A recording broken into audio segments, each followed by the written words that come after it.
Sony's PlayStation 5 event that took place earlier this afternoon was bullshit. I am not buying a PlayStation 5 this year, as of right now, and there is very little that's going to change my mind. I don't understand what is going through the heads, what's going through the minds of some of these fucking CEOs at these companies, these executives in charge of these companies. It makes no sense at all. Nothing about this made any sense. So first of all, they announced there weren't too many announcements, which is that's another thing that I'm keeping in mind. But they announced Final Fantasy 16. Final Fantasy 16, I am not looking forward to whatsoever.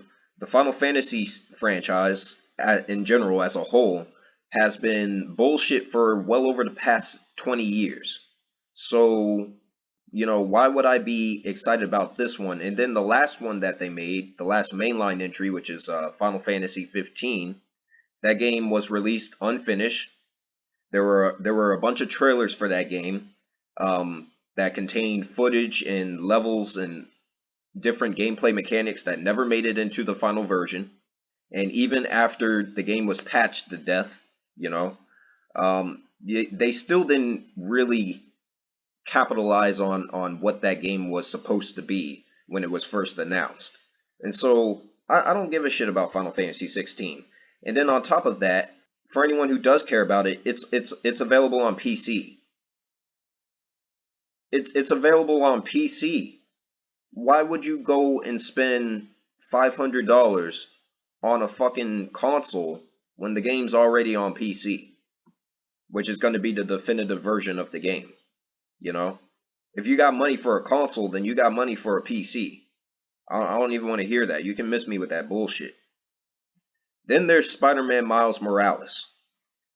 And this is supposed to be like their big game that they're releasing for the holiday season this year.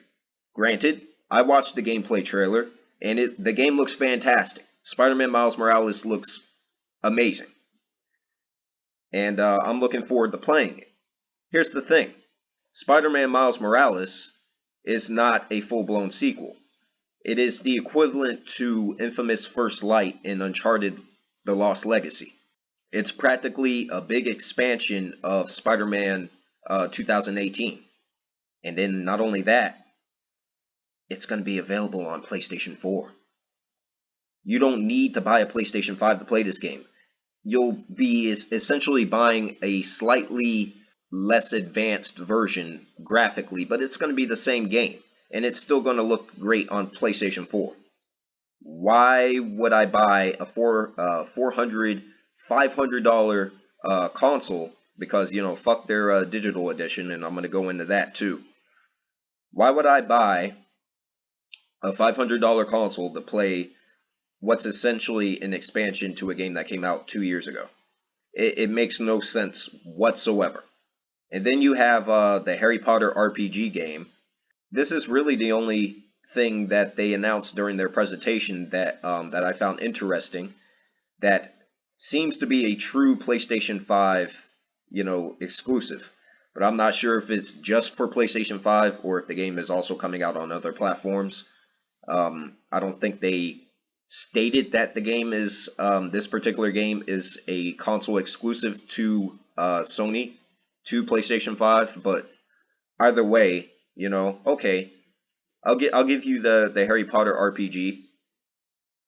You have some Call of Duty bullshit, so whatever with that. And then you have Resident Evil Village, which is a multi-platform game. It's not a Sony exclusive. It's going to be available on Xbox. It's going to be available on PC. So I'll just play it on my laptop.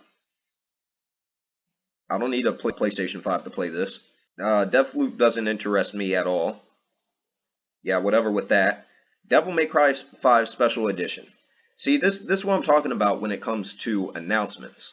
This is the best that Sony has. And it's like, I know people are picking on, Xbox. Sony fanboys are picking on Xbox and shit.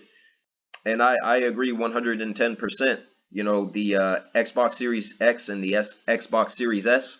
Both of those consoles are trash. They're a fucking joke. But see, here's the thing that people don't understand. Sony's not any better than Microsoft. They're both garbage at this point. This is the best that you can do when it comes to announcements for this thing that's coming out later this holiday season. Devil May Cry 5 is a great game, but I already played it. It came out last year. The only thing that's new in here is a turbo mode, which I don't care about. A new difficulty, which is like, okay, I'm not rebuying Devil May Cry 5 just to have a new difficulty.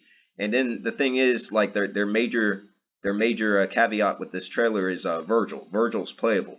Well, my thing is, Vergil is playable in Devil May Cry 3.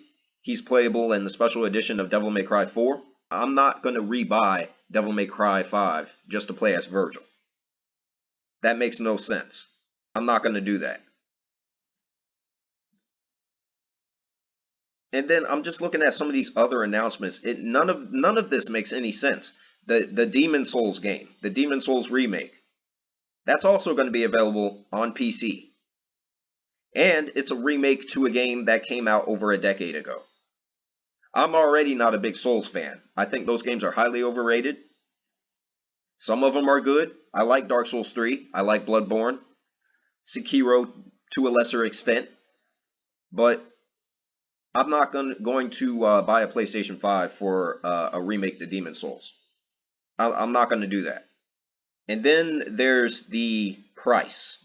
The regular PlayStation 5, which comes with the disc drive, is going to be $500. The digital edition is going to be $400.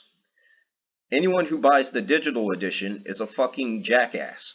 Because, see, the thing is, Sony, their policy when it comes to their online service has not changed. Sony has already proven that they can suspend you or permanently ban your PlayStation Network account. And so, if that happens, you lose access to your digital library. So, buying a complete console that doesn't have a disc drive and is just digital only, the moment they decide to suspend your account or ban you for something stupid, it could be literally for no reason, which has happened to me, or it could be that you had a bad interaction with a troll playing online. Could be in a fighting game, could be in an online shooter or an online MMO, or it could be something totally unrelated to that. You could have bought a game by accident and then tried to get a refund, and Sony will refuse. They refuse refunds, and if you call your bank and force the refund from your card or whatever, then Sony will ban your account from PlayStation Network. I've heard stories of it happening. I've seen it happen. Buying a digital-only edition of this console makes no sense. The regular PlayStation 5 is $500, the same as the Xbox Series X. Neither console is coming out with strong exclusives. Again, the big game that's coming out this holiday season is Spider-Man Miles Morales. That game is also going to be available on PlayStation 4. And not only is it going to be available on PlayStation 4, it's going to be cheaper on PlayStation 4. $50. And why is it $50? Because it's a glorified expansion. It's not a full-blown sequel. The game is probably around 10 hours long, maybe a little less. You are a dumbass if you buy a PlayStation 5 to play fucking Spider-Man Miles Morales. Final Fantasy 16, from a franchise that has been mediocre for the past 2 decades. Which, if you still care about Final Fantasy, you can play Final Fantasy 16 on PC.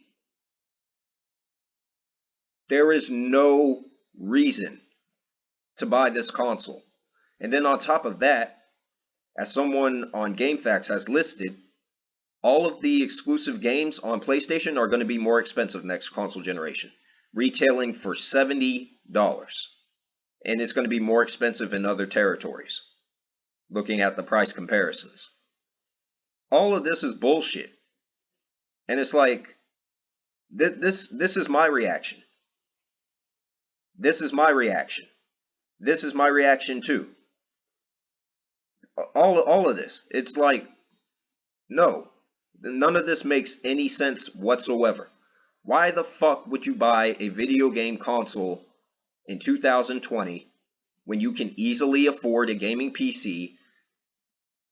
Go with a payment plan option if you have good credit, and maybe pay a little over $100 a month for a dedicated gaming PC.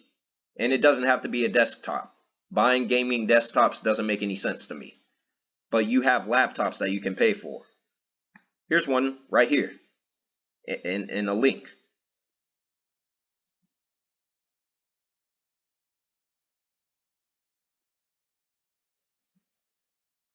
And these things are, they come with here's an RTX 20 series graphics card, GDDR6, an i9 processor, 15 inches, can take it with you wherever you want. You don't have to deal with any of the bullshit stipulations with these console manufacturers, Sony and Microsoft. It's upgradable, you know. It makes no sense to buy a video game console anymore. It really makes no sense at all. This entire event was bullshit. Anyway, that's what I got to say about the PlayStation 5 event or whatever that took place today.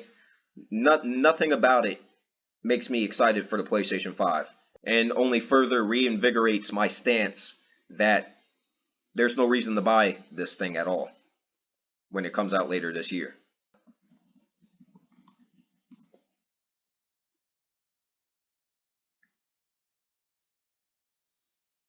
One more thing before I close this video.